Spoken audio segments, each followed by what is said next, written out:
All right, Don, thank you for agreeing to doing this. Just wanted to sort of pump you up. There's two people when I think of kettlebells in this world. One is Joe Rogan, the other is you. So I just wanted to give you props of branding Wow. yourself very well with your LinkedIn, because I think that's a huge accomplishment to sort of be level with Joe Rogan, because we all know he's You're the got his first own. person to tell me my name and Joe Rogan in a sentence. So thank you. Thank I you for mean, it's that. the honest truth.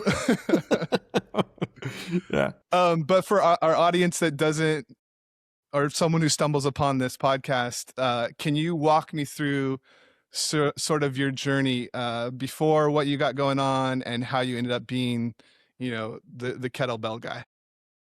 Yeah, sure. So Don LaTorre, quick, like I'm married, 10 years, three kids. So little family, small family, young kids. I did HR, so human resources for 10 years. And that was my prior career. So college, grad school, right into HR. Um, Along the way, got the bug for entrepreneurship. Never knew how to itch it. Didn't know what I was doing, but had enough of interest. We tried a bunch of things. But along the way, I gained weight. I lost it. I started using kettlebells. I started writing about it, like blogging essentially. And then that morphed into one of the entrepreneurial pursuits that I was doing. And then in 2023, 24, when our third child came, I just had too much going on, like full-time job. We had like a few little side hustles my wife and I were running, had to pick. And I just thought fitness was one that it kind of intersected some of the skills that I had, experiences, but also just interest. Um, and then from where it was just the one that I could just start the next day. So I started essentially coaching for free for 3 months. And that's how I started. I just texted a bunch of guys I knew and said, "Hey, I'm doing this thing for free. It's 3 months. It's with kettlebells. Do you know anyone who might be interested?" And I had like 8 guys say yes. And then after 3 months, half transitioned to paid, and that's kind of how it started. Wow. Um, and has fitness always been a big part of your life, or did this come out of nowhere? Like because you had your, Yeah. your issues with being a dad, and I know personally, I'm in my worst health ever because of my own child. I put everything in terms of his needs over mine, and I've sort of neglected in a way, so I can totally relate to that. Yeah. Yeah. Yeah, I would say I've always been interested in fitness. I grew up playing sports, football, soccer, baseball, all of them. Loved playing sports. In college, I did a lot, like triathlon. Rock climbing was actually my sport in college. I loved climbing. I think it changed. It changed for me when I stopped, like being a college student, start working, and you're at a desk 8, 9, 10 hours a day. That lifestyle shift was pretty drastic for me, having always been active. And then once I had my oldest, she's now 8, but when she was 1 or 2, that's when I started to like gain some weight. And I think for me it was I was prioritizing all the work stuff over my health, and so stress was off. I didn't measure it, but I felt it. I was caffeinated all the time. And just as my that was the lowest point on health. I gained like almost 40 pounds in like a year. It was a bulk on very bad. So I ended up eating my way into gaining the weight. But so that's what kind of got me. So I had like some background with fitness, but I'd never had like focused on weight loss before. And so I started that was kind of a different shift for me, going from like once athletic to okay, now how do I lose this? So that was a bit of the journey for me. Nice. And did you go from word of mouth to LinkedIn, or did you try other social media, or why? I know LinkedIn is like a huge part of you getting your customer base, right? Right? Yeah, it Uh, has been. So funny with LinkedIn. So I did Instagram for the longest. I just never enjoyed it. Like it is very hard to. There's a lot of fitness people. It's very hard to stick out there. Um, and honestly, I thought LinkedIn was like pretty lame. Just to be frank, I did because I was in HR, so like I use it as a recruiter, and I saw the people posting, and I'm like, this is back in 2017. 2018 when I was recruiting then. I was like, people post on LinkedIn? Like that's a thing that people do? Like I always thought it was just like, why would someone do that? We're here to like find a job, right? Or like help people get a job. It's like Indeed, it's like Glassdoor, it's like, these other Monster, like, these other job boards back then. So I gave it 0 credits. But whenever I was starting to think through like, how do I advertise and market? I this was about a year ago. I started looking at where my people I knew already were, like where the network that I know of people who already kind of know, like, and or trust me, like where do they live? And it wasn't Instagram, it wasn't Facebook, it's actually LinkedIn, because that was the platform that I had worked on for a long time, just with the different jobs I've had over the years. And so that's why I actually made the shift. So I wish I did it sooner. Like I wish I did it right away. And so that's been that I started posting pretty actively, I'd say last August or so, September. And it's been pretty consistent since then. Probably like five times a week, I'll be posting something. I have a similar. When I was doing my wedding photography, I was posting to the void on Instagram, and the wedding world has changed a lot in the time that I've done weddings. And it's really different on LinkedIn because I feel like you can control your own destiny on LinkedIn, and Instagram is it's just you just are hoping, you're spraying and praying, and there's not as much of you can't do outreach, and I feel like you don't really. I mean, I never had the where people are like DMing a lot, and I just never had the success. I got followers, I got millions of views on certain things, but I just Okay. none of it ever converted. Yeah.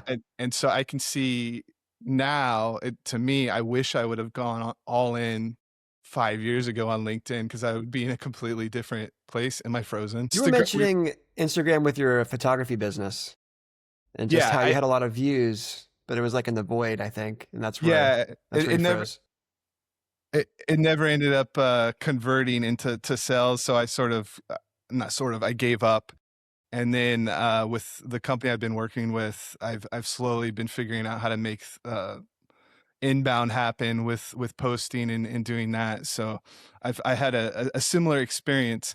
In terms of, I know you're part of Colin's group, Hmm. but and I know this is sort of a evolving thing, but optimizing your profile, how many versions of your profile have you optimized and changed and tweaked? Like how much time? Because I Yeah. don't think people realize how much effort that is and how much you Yeah. have to like be on top of that to really see things convert. I don't know how many times I've changed it. I couldn't tell you. Dozens, maybe.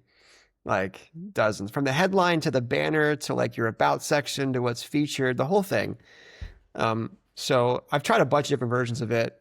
Um, I actually had some time with Colin where he reviewed my profile and just helped me like kind of spell out the right words to kind of pull out and emphasize. And that's actually what kind of changed the thing. Like before that, I tried Kettlebell Guy.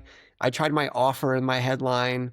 Like I've tried my banner to be like vague and inspirational, and it wasn't actually talking to anyone. So working with Colin on that's been really helpful for me.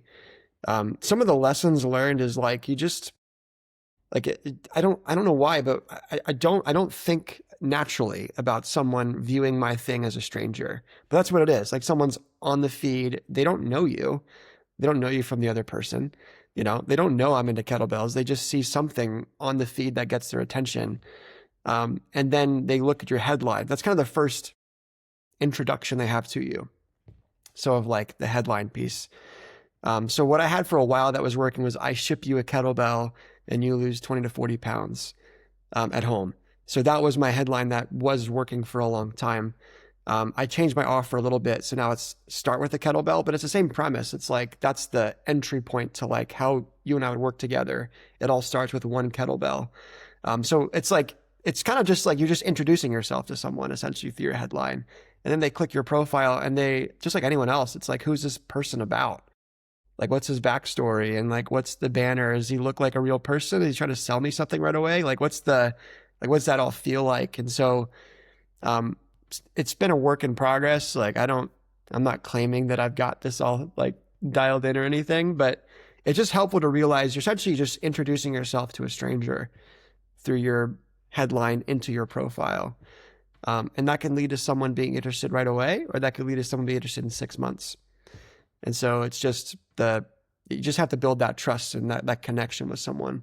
I think it does matter a lot. And how long from when you started taking LinkedIn serious to your first inbound from all your tweaking and updating and working with Colin? How long did that take? 6 months, 4 months? Yeah, so inbound came pretty fast because there's some people that already knew me who like was like very like already in my network when I started showing up. So in August that happened pretty quick. September happened. I mean, it happened like every month. What really started to change was when I like probably January, February, where they made some of those tweaks to talk to a stranger, not to someone who already knew me, and that's when it started to pick up. So it was about 4 months, 5 months of posting Do you and just think being it's active. do you think it's possible to optimize your profile without someone like Colin? Like, you almost need 2, 3, 4 sets of eyes on it to give you that outsider perspective, because I think you're too connected to your Yeah, own mission, your own yeah. services. So it's I don't know if it is possible to do it on your own. Would you agree? At first, I would have said it's possible to do it myself, but after going through it, it's like anything else. You go faster when you have someone telling you your blind spots you can't see. So I think you can probably get there. It's going to take you so much longer. It's just worth spending a few minutes with someone who's been through it and can tell you, hey, here's what you're missing.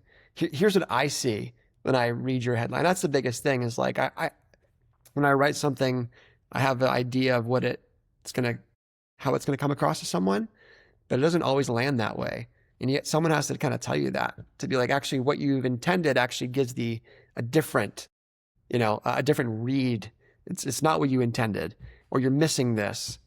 So I think you kind of have to, if you want to get there faster, I think. Yeah. I I have that problem where I even use Claude where I'm like, I write something out and then I just ask it to, does this make sense in terms of what I'm trying to convey? And it's like, of course, it's being AI. It's like, of course, it's perfect. There's nothing that you can do. And then you post it Yeah. and you start seeing comments and it's like, the people don't get it. They're not understanding. Yeah. Like, I was trying to be Yeah. funny. I'm not serious. Or people, I don't know. Maybe people just don't repost and they just comment whatever they're going to comment anyways. It might be part of that. Sure. Um, but yeah, the more I've been really thinking about optimizing my own profile and tweaking things, and using Claude and AI and stuff, I'm like, you just go down these wormholes where you sort of just end up right back where you were because it's not very helpful, and it sort of reassures you down the wrong wormholes, and I don't know, I found it effective, and Yeah. I've used prompts and all of that, and I just don't fully trust what it's saying because of the way it does post and things like that. In terms of It's your like almost like it makes the echo chamber bigger. It like you feel like you're getting progress, but all of a sudden the echo chamber is just now higher. And you just can't see the end of it, you know? you think you're going down, and then you Yeah. spent like 15, 20 minutes going down, and all of a sudden you're like, wait a minute, how am I back up here looking back down at Yeah. myself? Exactly. Exactly. In terms of your content, and I've spoken to 3 or 4 people now, ghostwriters for LinkedIn, video LinkedIn, all this. Everyone seems to be saying the same thing. What's working on LinkedIn right now is just being yourself and telling your own story. Don't use AI. And I've seen that in your posts. It's like I slowly over time am learning more about your family, about you, and subtly about what you're trying to sell, but it Yeah. doesn't come off that way. Yeah. How I think that's something people struggle with so much, is how to sort of stay on track with that and then also not be salesy. So when you're Yeah. writing a post, sort of what is your your mindset around it? And is there, sort of like a template you have in mind when you're writing? That's a great. Well, first, thanks for sharing that. You should read the ones I wrote like 8 months ago, and then let me know what you think about that. You probably get the opposite. Uh, it's yeah. So for me, how I at least how I'm starting to write content and stuff. I've been writing for a long time, so I've been blogging. I don't know how many hundreds of blog posts probably since 21. And so I was stuck in this like mechanical, like fitness, almost like structured like textbook type style of Mm. writing. And so when I first started writing on LinkedIn, that's what it felt like. It was like, here's what I know. Here's what I can tell you that's true. Here's what I like, almost like I'm giving you information that you need to listen to. I don't think that lands well on LinkedIn. And for me, it didn't. What what started to shift was like, I just how do I share what I'm learning? Maybe, or like I have an experience and how do I write about it in a way that's genuine and meaningful, but I'm also like documenting it for myself, almost almost like a digital journal. That was the first shift. So like that probably happened like January, where I was like, okay, I'm writing, but now how do I write it as like I feel something and I want to write about that thing that happened in real life, and what how did that make me feel? And so that was a big shift. And then it came to what I write about, and it was always like client stories. So everything I write about, it happened. Like from a client said something, did something, something happened, and I was excited about it. So I wrote the story. Um, my template's pretty short. Like I keep it intentionally because I want everyone to read it. And I personally get lost in a very long blog posty type of content. So I don't want to write that because I wouldn't read it. So I want something like a little bit more succinct. And then something that like tells the before and after in a like in an authentic way. So that's essentially my template for writing stories. It's just I start with like what's the thing, what's the moment. So like I had a guy, his wife told him that for the first time she could fit her hands around his waist, like because he Mm. lost weight in like years. That's a meaningful moment. So like how do I write that? So then it became okay, how do I format it in the hook? How do I share that? What was the actual lesson that like I learned from that? And I just put it in a very short post, and I don't know how many, it was like tens of thousands of impressions and new leads and stuff. But like once I like wrote a few of those and learned what worked, I just did more of that. So that became like, how do I find the template? It was like what works.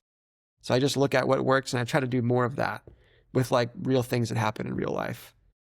I don't know. Does that help? Does that kind of Yeah, make yeah, yeah, sense? Okay. yeah. Yeah. I, I think that's the reason most people don't consistently stay and post on LinkedIn is because they never have that kind of moment of sort of figuring it out, like Mm. breaking through. They Yeah. just and my post even at this, I've had a couple breakouts and a couple get over 10,000, 20,000 impressions, but then most of them are just complete flops. And I'm still like kind of just doing my own thing, and I should probably dig deeper in Collins, all his resources, and plus all these other things I've sort of been following. But I in my mind, I'm like still stubborn and trying to figure it out on my own. Like I want the Yeah. breakthrough to Fair happen enough. from Fair enough. within, but it's not Yeah. working. Fair enough. I mean, honestly, man, I joined Colin's stuff in like September. In about 3 months, I was kind of like one foot in his thing and one foot like doing my own thing. And I was getting some traction, but not enough. And then I jumped 2 feet in January and was like, okay, let's like learn this. Like, let's wrap the hands, get all the feedback, all the things. What am I missing? I'm missing something. I don't know something. Like, what is it I don't know? And that's like what kind of kickstarted at least whatever, like for me, just feeling like I can share something authentically in a way on LinkedIn, like without template, just like that was an unlock for me. So for what it's worth. Is there anything that is like not? Is there anything you won't talk about in a LinkedIn post? Like, do you try to keep it within the boundaries of exercise, testimonials, like some of your personal life? But I've heard some of the bigger creators are like, there's no benefit to going like full on like sharing your breakdown moment, like the crying in video, or like, like some of the darker things in life. I've heard some people say there's no benefit to that, and it sort of takes away from your business, what you're doing on LinkedIn. But at the same time, for me, as I get older, I feel like we're all going to be affected by things that you really don't see coming, death, losing family members, all these really dark things. And to Yeah. me, that's that's just, sharing that is making you even more relatable, because we're all going to go through something like that.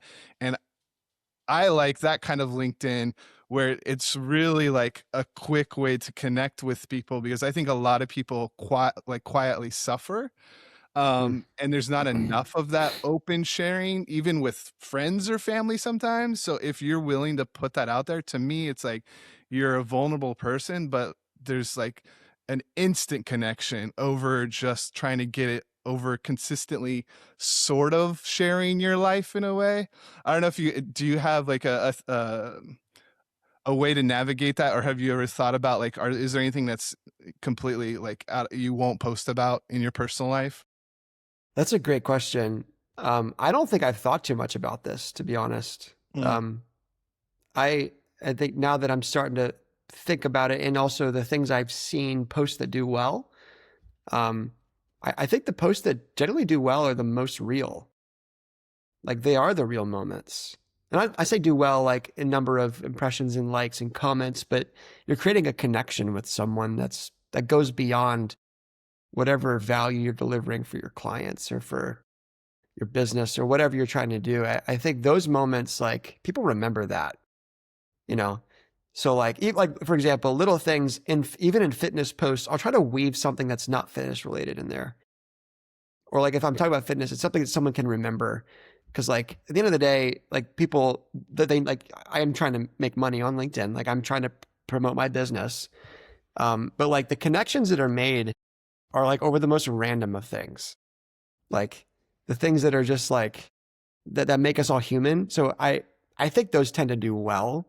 Um, like I'd love to do more of those myself. I also don't want to fake it. So I'm not trying to like create those moments just to have it be on a post. That makes right, sense. If it's right. real, I'll share it, you know? Yeah. I've gone through some things in the last year and a half, and I'm like, am I going to regret sharing this on LinkedIn or not? But at the Yeah. same time, it's really, it's really, it's taken a lot to get through grief and through these struggles. And I know a lot of people could relate to this. And I think a lot of people are sort of guarded from sharing that type of stuff, especially on LinkedIn. And I actually shared something when my mom passed away on Instagram, and I had one of her classmates basically publicly shame me for using my mom's death as a social media post. And I was like, yeah, that's not really your place. And my Yeah. mom, like through the whole process, wanted me to document it for other people to share that with her. Hmm. So and feel, not feel alone. So for someone who acted like they knew her to call me out on it and like told me to delete the post, and I thought, this is crazy. So I can't imagine like there'll be those people. There's always trolls on any social media platform. But yeah. Even though LinkedIn is a little less, there's going to be someone that calls you out on it. And I don't know sometimes if it's worth doing it, but it's also like, I think it's therapeutic to share a lot of your life in that way, Mm. and relate to people on that level. So I'm just spewing out ideas I have in my head and seeing what you thought. No, Um, totally. in terms of what you do, so you work uh, specifically with men, right, or dads in general? Dads. Yeah. Yeah. For someone like me who probably hasn't done anything crazy in terms of exercise in 4+ years, Mm. what's the first step to get me out of this slump? Like to get me into that mode again to like see the Yeah. light, like the benefit again? What can get me out of this? Yeah. Yeah. Good question. So I'll just walk through like the fitness process of what I've seen work kind of in those scenarios. Um, so I think it always comes down to a moment of like, am I into this or not? Like, am I going to do this? And we all have a different threshold for that. But a lot of times it begins of like, I'm ready to make a change. And so everyone's at a different scale for that. Sometimes it takes people a week, sometimes it takes people a month or years or something in their life to push them. So that's where it all begins. It's like, what's the kind of the motivating factor? Whenever someone's ready, so like, okay, 4 years, haven't done anything. Like, what do we start with? For weight loss, there's three things that, like, I have a process that walks people through the three things you want to change. The first thing is walking. So like steps, it's easy, affordable. You can do it now. You can do it part of your life. The good range I've seen work for weight loss for guys who work a desk job, business owners, doctors, lawyers, across the spectrum, 9 to 12,000 steps a day. So floor is 9. You can go above 12 if you want, but that's a good range that works for weight loss. You start to see results pretty quickly. The second thing is something you can do at home 3 times a week, strength training. That's it. You don't have to go to a gym. You don't have to get a membership. You don't have to show up. No commutes. You just in your garage, in your living room, in your bedroom, 1 kettlebell 3 times a week. That's enough for at least probably 2 months before that thing gets light and you're ready. Sometimes less than that. So that's the second piece that we'd work on. The third piece is nutrition. It's probably the hardest part, but also the thing that really does move the scale, literally. The way I work through with someone is, let's just start by just looking at what you eat every day. Like, let's just bring that awareness to you so that you know, and that I know, and you know that I know, we both know, like what it is you're eating. And then after the first week, for 2 weeks, I do something called rocket foods. Essentially, it's just a list of foods that I've seen, healthy foods, guys like, meals they've actually eaten. You just follow that list for 2 weeks. It's not keto, it's not paleo, it's not carnivore. It's way more flexible than that while still applying some restraint. And then on average, guys will lose 6 to 7, maybe 8 pounds in that period. So by week 3. And then we transition to flexible eating, where you go from that into how do you build a lifestyle diet that's long-term sustainable for Dustin forever. So that process can take a month, that can take 3 months, that can take 6 months. That allows you to get the rest of the weight off in a very more sustainable way. Awesome, man. Love it. Yeah, Um, that's the if process. if anyone wants to work with you, reach out to you, is LinkedIn the way to get a hold of you? Or Yeah, LinkedIn these days would be the best way. all Yeah. right, perfect. I will obviously put your link in the YouTube description and in any post related to you. But this was great, man. I really appreciate your time. And sorry, everyone, for the technical difficulties. Riverside, get your stuff together. Calling No, you Dustin, guys thanks for out. thanks for the conversation, man. This is All great. right. Appreciate it, man. Thanks.